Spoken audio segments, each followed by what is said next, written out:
Before Julius Caesar ruled Rome, before Augustus built the empire, one man seemed destined to become the greatest Roman of all time. His name was Pompey the Great. He defeated pirates who terrorized the Mediterranean for decades. He conquered kingdoms stretching from modern-day Spain to Turkey, Syria, Israel, and Armenia. He expanded Rome farther east than ever before and became one of the richest, most celebrated generals in Roman history. At the height of his fame, people believed Pompey was unbeatable, but his greatest enemy would not be a foreign king.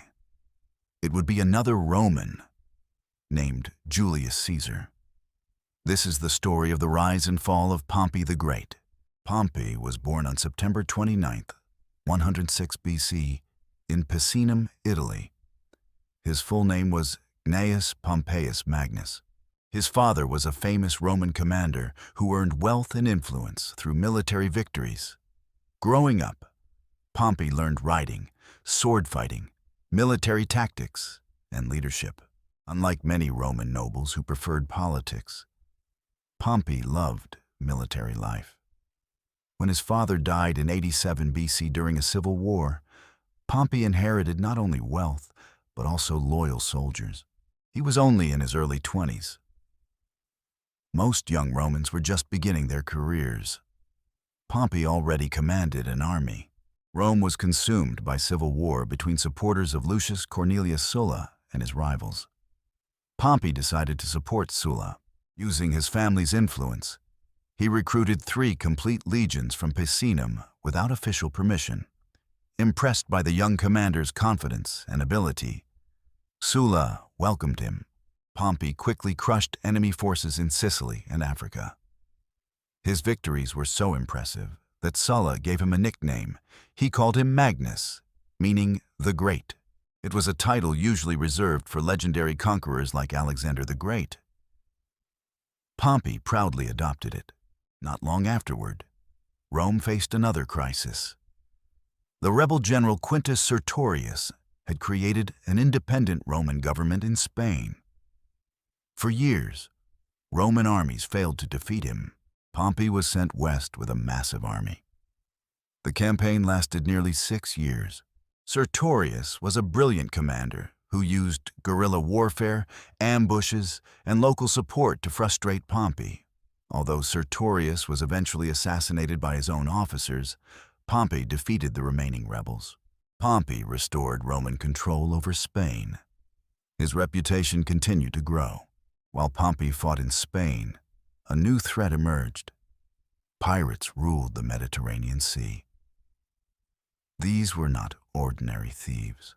Thousands of pirate ships attacked merchant vessels, kidnapped wealthy Romans for ransom, and even raided towns along Italy's coast. Rome depended on grain shipments by sea. Without them, famine threatened the city itself. The Senate gave Pompey extraordinary powers. He received command over the entire Mediterranean. No Roman had ever been granted such authority. Pompey organized the sea into districts. Instead of chasing pirates randomly, he trapped them region by region. His strategy worked brilliantly. Within about 3 months, piracy in the Mediterranean had been virtually eliminated. Rather than execute every pirate, Pompey settled many inland where they could farm instead of raid ships. Trade resumed. Food prices fell. Rome celebrated him as the savior of the Republic. Pompey's next mission was even greater. Rome was at war with Mithridates VI, one of Rome's most dangerous enemies. Mithridates ruled the kingdom of Pontus in modern-day Turkey. He had fought Rome for decades and built a powerful alliance throughout Asia Minor. Pompey reorganized his army and launched a relentless campaign. Mithridates was defeated and fled north, where he eventually died. Pompey did not stop there. He marched across the Caucasus, defeating tribes in modern Armenia and Georgia. He forced Tigranes the Great to surrender and become an ally of Rome. He annexed Syria after ending the weakened Seleucid kingdom. He entered Judea after a civil conflict between rival rulers and captured Jerusalem in 63 BC. For the first time, Rome controlled Syria and much of the eastern Mediterranean. Pompey reorganized dozens of cities, created new Roman provinces, and established client kingdoms loyal to Rome. His eastern settlement shaped the political map of the region for centuries. After years of conquest, Pompey returned home. His triumph was unlike anything Rome had seen. Thousands of prisoners marched through the streets. Captured treasures from Asia filled enormous wagons. Gold, silver, jewels, rare animals, paintings, and weapons amazed the crowds. Pompey claimed he had added millions of people to Roman rule. He had expanded Roman territory across modern Turkey, Syria, Israel, Lebanon, and beyond. He was now the richest and most famous man in the Republic. Despite his success, political rivals blocked many of Pompey's plans. To overcome them, he formed a secret political alliance. The three men were Pompey the Great, Julius Caesar, and Marcus Licinius Crassus. Together, they became known as the First Triumvirate. Caesar received command in Gaul. Pompey remained Rome's leading statesman. Crassus contributed immense wealth. For a time, the alliance controlled Roman politics. Everything changed after Crassus was killed fighting the Parthians in 53 BC. Pompey's wife Julia, Caesar's daughter, had also died. The family bond between Caesar and Pompey disappeared. As Caesar became increasingly famous for conquering Gaul, many senators feared his growing power. They sided with Pompey. The Senate ordered Caesar to surrender his army. Caesar refused. Instead, in 49 BC, he crossed the Rubicon with his legions. Civil war had begun. Pompey possessed more soldiers. He controlled Rome itself. He also had the stronger navy. But Caesar had battle-hardened veterans. The two armies met in 48 BC at the Battle of Pharsalus in Greece. Pompey believed his cavalry would crush Caesar's smaller force. Instead, Caesar anticipated the attack. His hidden infantry drove Pompey's cavalry from the battlefield. The rest of Pompey's army collapsed. The greatest general of his generation had been defeated. The greatest general of his generation had been defeated. Pompey escaped by ship. He sailed to Egypt hoping for protection. Years earlier, Pompey had helped restore the Egyptian king to his throne. He expected gratitude. Instead, advisors to the young king Ptolemy XIII believed Caesar would reward them if they killed Pompey. As Pompey stepped ashore, assassins attacked him. He was stabbed to death on September 28, 48 either BC, just one day before his 58th birthday. His head was cut off and presented to Caesar. When Caesar saw it, he was reportedly horrified. Rather than celebrating, he mourned the death of the man who had once been his ally and son-in-law. Pompey never became ruler of Rome, but his achievements changed history. He eliminated piracy across the Mediterranean. He expanded Roman power into the Near East. He reorganized the eastern provinces, laying the foundations for centuries of Roman rule. Many cities flourished because of his reforms. His victories brought enormous wealth to Rome. Although history often remembers Caesar first, Pompey was one of Rome's greatest military commanders. Without Pompey's conquests, Rome's Eastern Empire would have looked very different. His life also proved a harsh lesson of Roman politics. In the Roman Republic, today's greatest hero could become tomorrow's greatest enemy. Pompey the Great conquered kingdoms, humbled kings, and reshaped the ancient world. But in the end, he was defeated not by a foreign empire, but by the ambitions of his fellow Romans. Imagine becoming king at just 20 years old, defeating every army that stood before you, conquering the greatest empire on earth, and creating a kingdom stretching over 3,000 miles. This is the incredible story of Alexander the Great, the undefeated warrior who changed history forever. Alexander was born in 356 BC in the ancient kingdom of Macedon. His father was Philip II, one of the greatest military leaders of his time, while his mother, Olympias, believed her son was destined for greatness. From an early age, Alexander displayed extraordinary intelligence and courage. At just 13 years old, his father hired the famous philosopher Aristotle as his personal teacher. Aristotle taught him philosophy, science, medicine, geography, mathematics, and literature. Alexander especially admired the legendary hero Achilles and dreamed of becoming an even greater warrior. One day, a wild horse named Bucephalus terrified every trainer in the kingdom. Alexander noticed the horse was frightened by its own shadow. He calmly turned the horse toward the sun, mounted it, and rode away. His amazed father reportedly said, "My son, seek a kingdom worthy of yourself. Macedonia is too small for you." Those words would soon become reality. In 336 BC, tragedy struck. King Philip II was assassinated during a royal celebration. Only 20 years old, Alexander suddenly became king. Many Greek cities believed the young ruler would be weak. They rebelled immediately. Alexander responded with incredible speed. He crushed every uprising and destroyed the city of Thebes after it revolted. The destruction shocked the rest of Greece. No one dared challenge him again. Now Alexander could pursue the dream his father had begun: the conquest of Persia. In 334 BC, Alexander crossed the Hellespont into Asia with around 40,000 soldiers. Waiting for him was the mighty Achaemenid Empire, ruled by Darius III. The Persian Empire stretched across 3 continents and possessed enormous wealth. Many believed Alexander had no chance. His first major victory came at the Battle of the Granicus River. Despite difficult terrain, Alexander personally led the charge across the river, inspiring his soldiers to victory. A year later came the Battle of Issus. Although Darius had a much larger army, Alexander attacked directly toward the Persian king.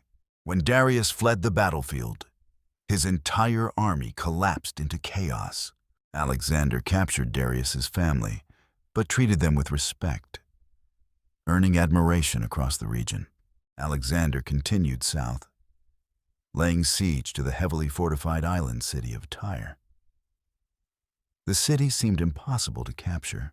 Instead of giving up, Alexander ordered his army to build a massive stone causeway across the sea. After 7 months, his forces breached the walls and captured the city. He then marched into Egypt, where he was welcomed as a liberator. The Egyptians crowned him pharaoh. During his stay, Alexander founded the city of Alexandria. It would become one of the greatest cities of the ancient world, famous for its library and lighthouse. In 331 BC, Alexander faced Darius one final time at the Battle of Gaugamela. Despite being heavily outnumbered, Alexander used brilliant tactics to split the Persian army apart. Darius fled once again. The Persian Empire had fallen. Alexander entered the magnificent cities of Babylon, Susa, and Persepolis. He had become ruler of the largest empire on earth. Most kings would have stopped. Alexander wanted more. He marched through modern Afghanistan and Central Asia, conquering kingdom after kingdom. Eventually, he entered India.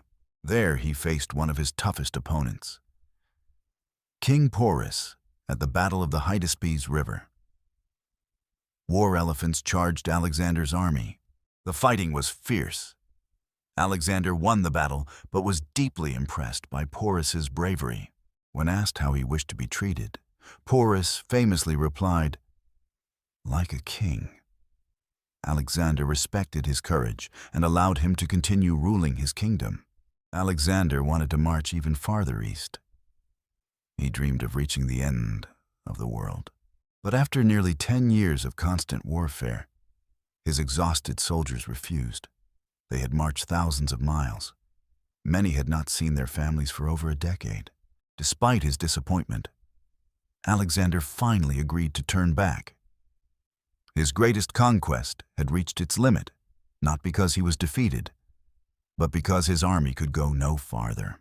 In 323 BC, Alexander returned to Babylon. Only months later, he became seriously ill after a banquet. After nearly 2 weeks of suffering from a high fever, he died at just 32 years old. Historians still debate the cause of his death. It may have been illness, infection, or another natural cause, though legends of poisoning have persisted without conclusive evidence. Alexander never named a clear successor.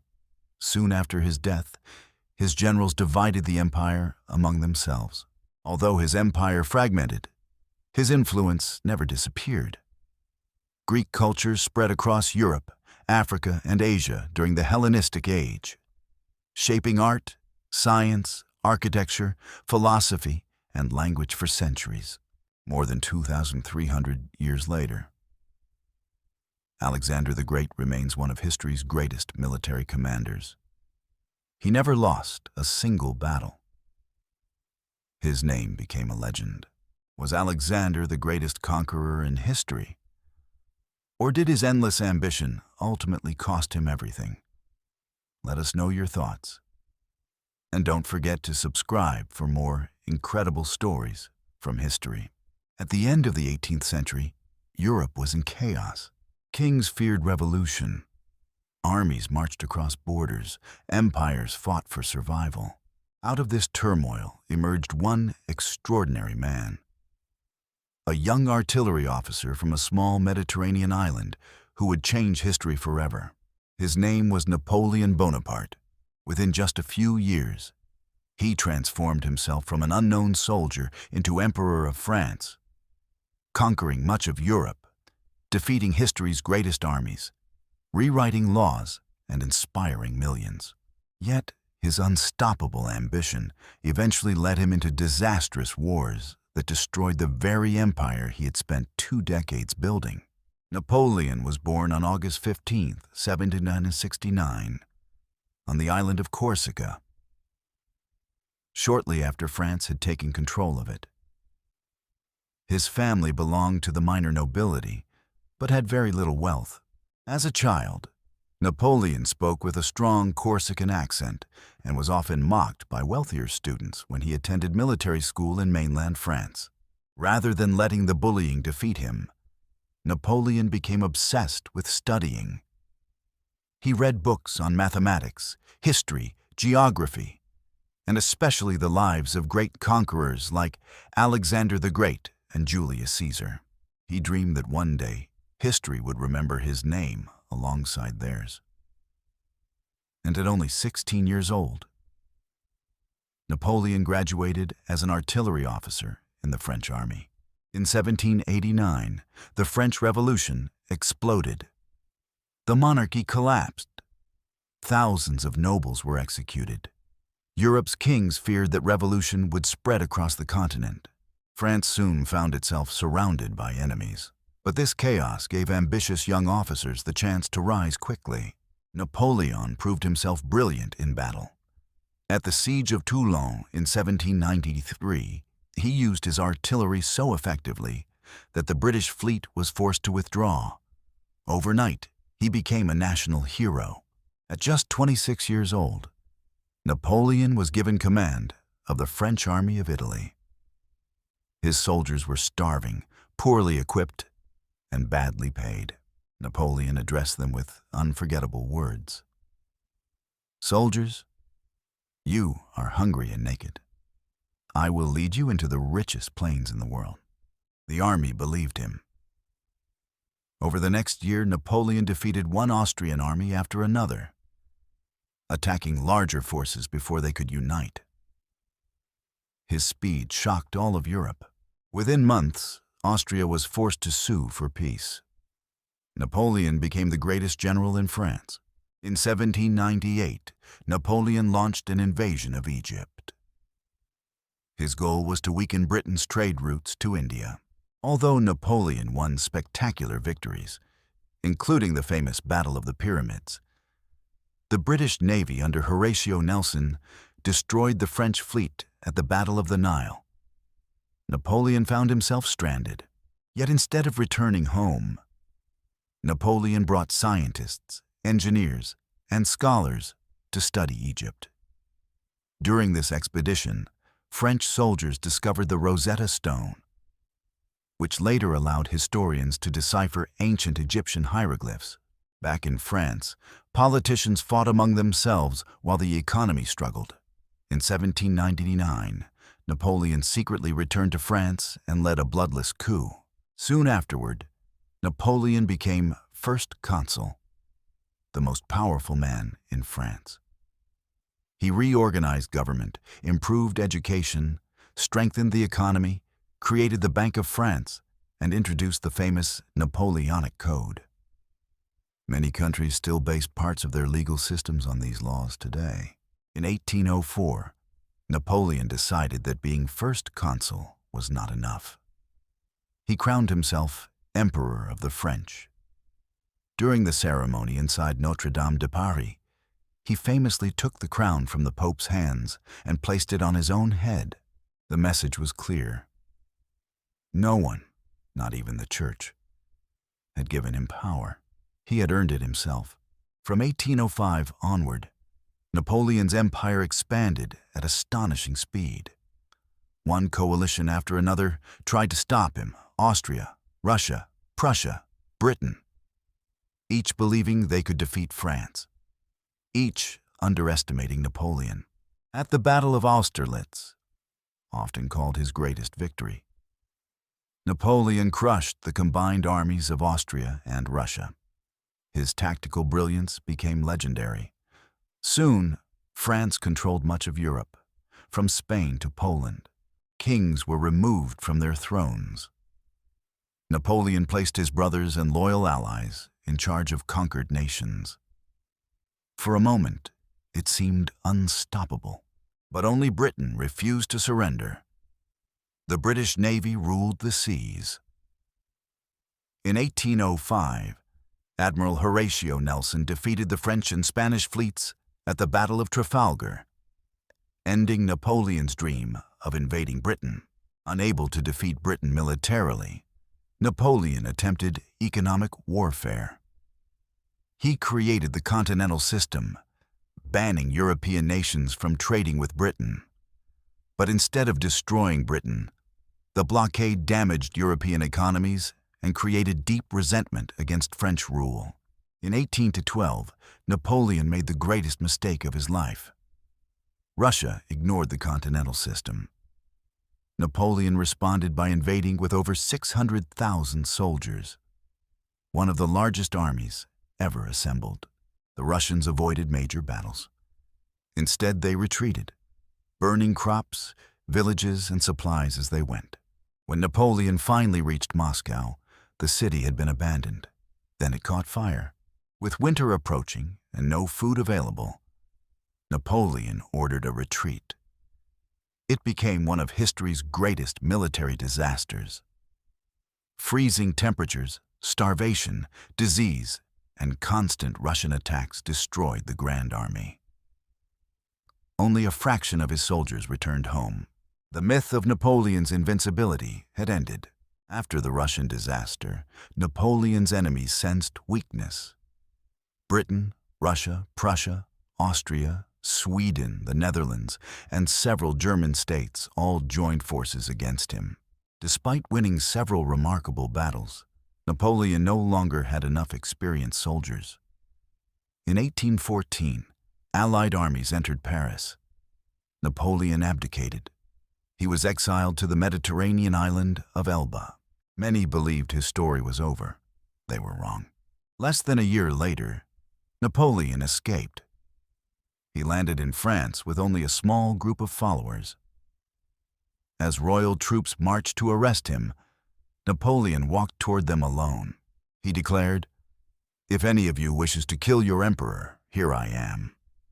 Instead of firing, the soldiers joined him. Napoleon marched triumphantly back into Paris. For 100 dramatic days, he ruled France once again. Europe prepared for one final battle. On June 18, 1815, Napoleon faced the combined armies of the Duke of Wellington and General Blücher near the Belgian village of Waterloo. Heavy rain had delayed Napoleon's attack. The fighting lasted all day. Just as victory seemed possible for Napoleon, Prussian reinforcements arrived. French lines collapsed. Napoleon's empire was finished forever.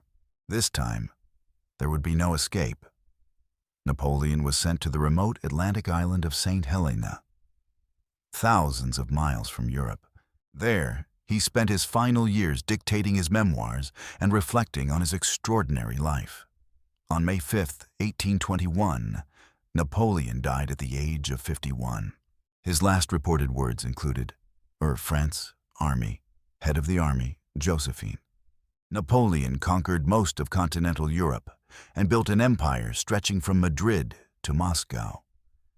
He defeated coalition after coalition through military genius, transformed France's legal and administrative systems, and influenced warfare for generations. Yet his ambition ultimately outgrew his resources. The failed invasion of Russia and the united resistance of Britain, Prussia, Austria, the Netherlands, and Russia brought down the empire he had built. More than 2 centuries later, Napoleon remains one of history's most studied military commanders. To some, he was a tyrant driven by endless conquest. To others, a visionary reformer and strategic genius. Whatever the judgment, his rise and fall reshaped Europe and left a legacy that still influences politics, law, and military strategy to this very day.